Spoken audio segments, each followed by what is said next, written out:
Have you ever noticed that some days you can bounce back from stress pretty quickly, and other days the smallest thing, an email, a comment, a mess in the kitchen, knocks you completely sideways? Or maybe your mind is telling you you're fine, but your body is not convinced. Your heart races at night, your gut is off, your fuse is short, and it takes you hours to relax again after even minor conflicts. If you've ever wondered, why can't I just reset? Especially in this midlife season where so much is on your plate, today's episode is for you. We're going to talk about one quiet, powerful player underneath all of that, your vagus nerve, your built-in reset button. Hi, welcome back to Rooted Insights, a podcast for women in their second season of life who spent years caring for everyone else, kids, partners, work, households, holding it all together while quietly putting your own needs on the back burner. If you now find yourself wondering, what's next for me? What do I really want from my life now? And how do I start prioritizing myself without dropping everything else? You're in the right place. I'm Dr. Kelley, a health and well-being specialist and mind-body expert. And here we blend grounded, science-informed practices into everyday life so we can better support our nervous systems, emotions, and authentic selves in this powerful second season of life. We've talked about your nervous system, grounding, the three brains of your body, and the energy of your heart and gut. Today, we're going to zoom in on one quiet, powerful player that ties so much of this together, the vagus nerve.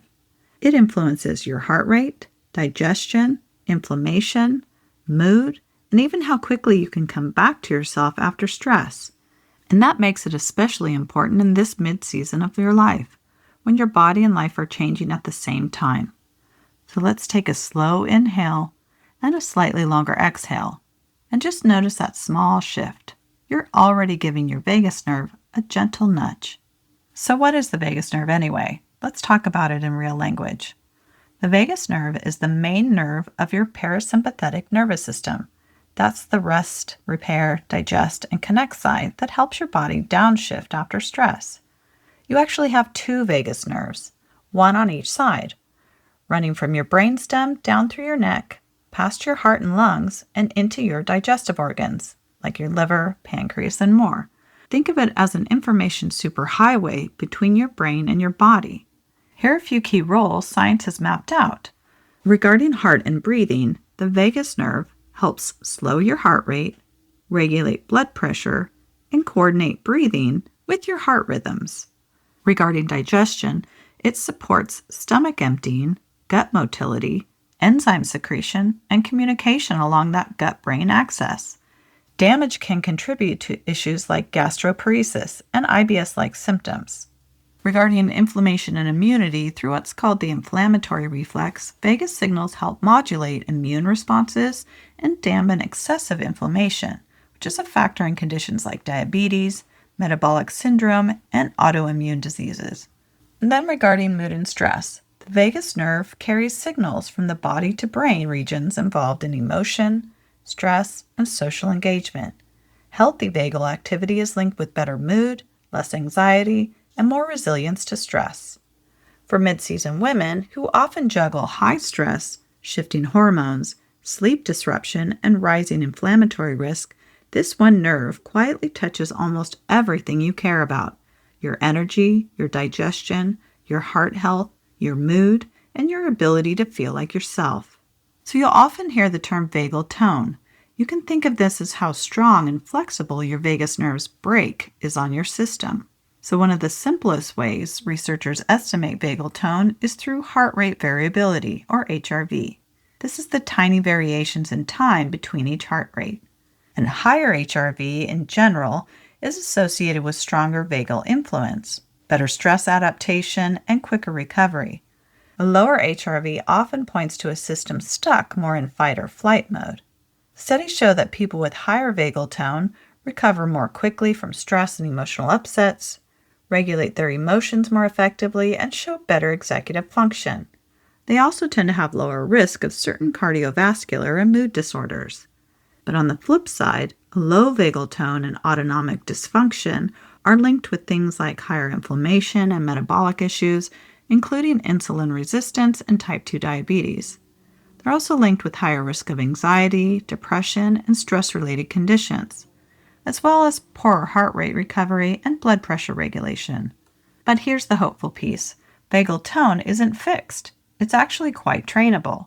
The way you breathe, move, rest, connect with safe people, and even simple practices like brief cool water on your face or humming on your exhale can nudge your vagus nerve toward more health and flexibility over time. Polyvagal theory, developed by Dr. Stephen Porges, helps explain how the vagus nerve supports three main states of your autonomic nervous system. In simple terms, the first is ventral vagal. This is your regulated state. This is your safe and socially engaged state where you're present, connected, able to think clearly, and respond instead of react. This is where you feel grounded, creative, and more like yourself.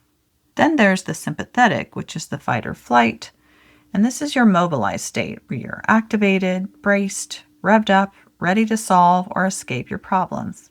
This is helpful in short bursts, but exhausting when it becomes your default. And finally, there's the dorsal vagal. This is your freeze and shutdown mode. This is kind of a collapsed state where you're numb, detached, hopeless, or checked out, like your system has pulled the plug to survive its current state of overload. You move through all three, and none are necessarily bad. The challenge comes when you get stuck, where you're always on or chronically shut down, and you can't find your way back to ventral vagal, that grounded, connected, regulated place. Vagal tone and vagus-supported practices can widen your path back to that anchored, more optimal state. For mid-season women, especially those in caregiving or leadership roles, this is crucial. Chronic sympathetic drive from stress, hot flashes, poor sleep, and constant responsibility can lower vagal tone over time, making it harder to switch off, digest, repair, and show up as the leader, mother, friend, or partner you want to be. So let's make this very practical. I'm going to walk you through a few evidence-informed ways to gently stimulate and support your vagus nerve. These are not quick fixes, and they're not a replacement for medical care, but over time, they can shift the baseline of how your system feels. The first practice is a slow diaphragmatic breathing. You can do this anywhere and anytime. This is slow, deep breathing, especially with a longer exhale. It has one of the clearest research lines linking it to increased parasympathetic activity, HRV, and vagal tone, and we talk about it a lot on this channel. So try this. Sit or stand comfortably and place your hand on your lower ribs or your belly. Inhale gently through your nose for a count of about 4 and allowing your lower ribs and belly to expand. Like we've talked about before, imagine you're blowing up a balloon. Then you want to exhale slowly through your nose or mouth if it's more comfortable for a count of about 6, letting your shoulders and jaw soften at the same time. Then ideally you want to repeat this for about 1 to 3 minutes, especially during transitions where you're changing from one task to another.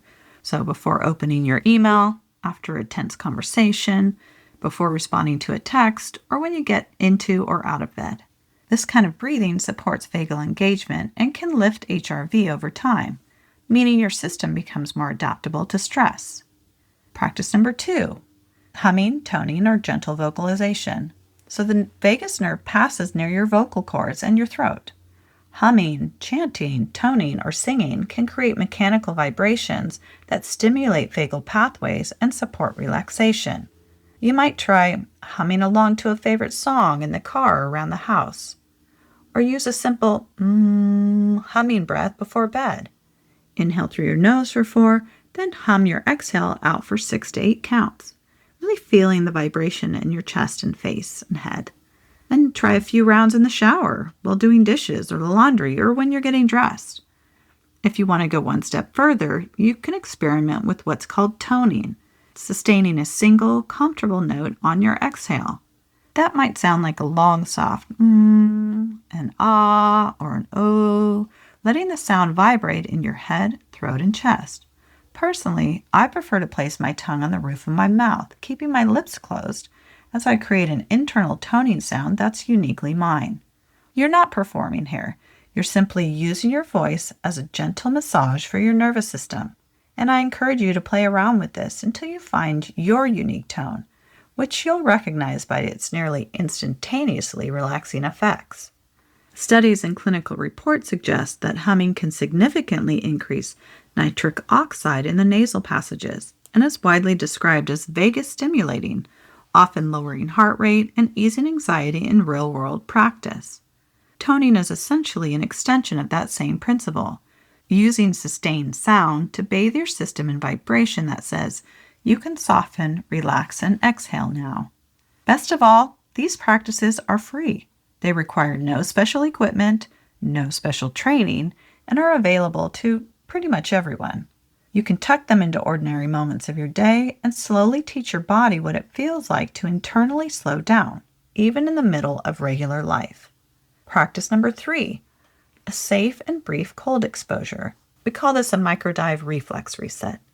So cold on the face and upper body has been found to trigger the mammalian diving reflex, which slows the heart and increases vagal activity as the body conserves oxygen. You don't need ice baths.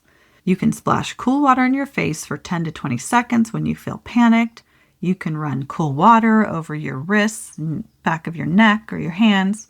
You can end your shower with 15 to 30 seconds of cooler water, if your health allows and if it's safe to do so. Early human and animal studies suggest this kind of cold exposure can be a legitimate way to access vagal pathways and produce a calming effect when done safely and gradually. And practice number 4, food, gut, and rest, the quiet vagus care. Because the vagus nerve is so deeply involved in digestion and inflammation, some of the best vagus care is very basic, like support your gut with a diverse, fiber-rich diet, reduced ultra-processed foods, and addressing gut issues like IBS can actually help normalize gut-brain signaling along the vagus nerve. And protect your sleep. Chronic poor sleep lowers HRV and vagal tone and raises inflammation. Consistent sleep routines and a calmer pre-bed routine free of excess stimulation, which includes scrolling through social media and being on your phone. This supports ideal vagal functioning. Next, try moving your body. Regular physical activity helps your nervous system rebalance, boosts heart rate variability, and lifts your mood, in part because it strengthens how well your vagus nerve works. And finally, prioritize safe connections. Genuine, supportive social contact and shared laughter have been linked with better vagal tone and resilience.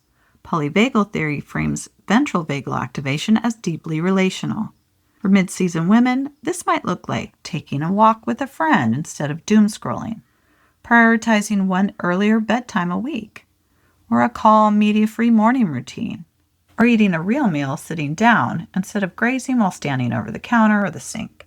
So if you've been living in chronic on mode for years, like raising kids, supporting a partner, running a classroom, running a business, navigating aging parents, and managing a career, your vagus nerve has been working overtime, and it's probably tired, and it may be quieter than it used to be.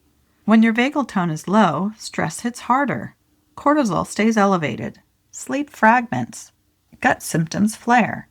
And inflammation creeps up, affecting your hormones, your blood sugar, your heart, and your mood. Learning to tend to your vagus nerve is not about never getting upset again. It's about making it easier to come back to yourself after the upset, giving your heart, gut, and brain a clearer signal of safety. It's about creating a more collaborative daily communication habit with your body, including your heart, gut, and brain. And it's about building a nervous system that can carry you through the second season with more steadiness, clarity, and genuine joy. Every slow breath, every hum, every night you protect your sleep a little more, every laugh with a friend or partner, every walk where your shoulders drop and your jaw softens, that's nervous system rehab for a life that has asked a lot of you and a life you've given a lot of yourself to. And as you move into your week, you might gently ask yourself, where do I notice my body struggling to come down from stress? My sleep, my digestion, my heart, my mood? And what's one tiny, kind practice I'm willing to try this week to support my vagus nerve? Maybe it's a 2-minute breathing pause, a humming breath before bed, or a brief cool splash of water when I feel overwhelmed. If my nervous system felt even 10% more anchored, what might change and how might I show up for myself and the people I care about? If this episode helped you understand your body a little more and gave you hope that your stress response is trainable, not fixed, I'd love for you to keep walking with me here on Rooted Insights. Please follow, like, or subscribe, and if it feels supportive, leave a 5-star rating, a positive review, or comment so more powerful mid-season women can find these grounded, science-informed conversations. And I'd truly love to hear from you. Comment below what's one vagus supportive experiment you're willing to try this week, and how does your body feel before and after? Your simple experiment might be exactly what another woman needs to remember that she is not broken. Her body's just asking for a different kind of support now. So remember, you're not behind. You're in a new season of your life, and your vagus nerve, your heart, and your whole nervous system have carried you this far. You're allowed to support them now. One breath, one hum, one kinder rhythm at a time. Until next time on Rooted Insights.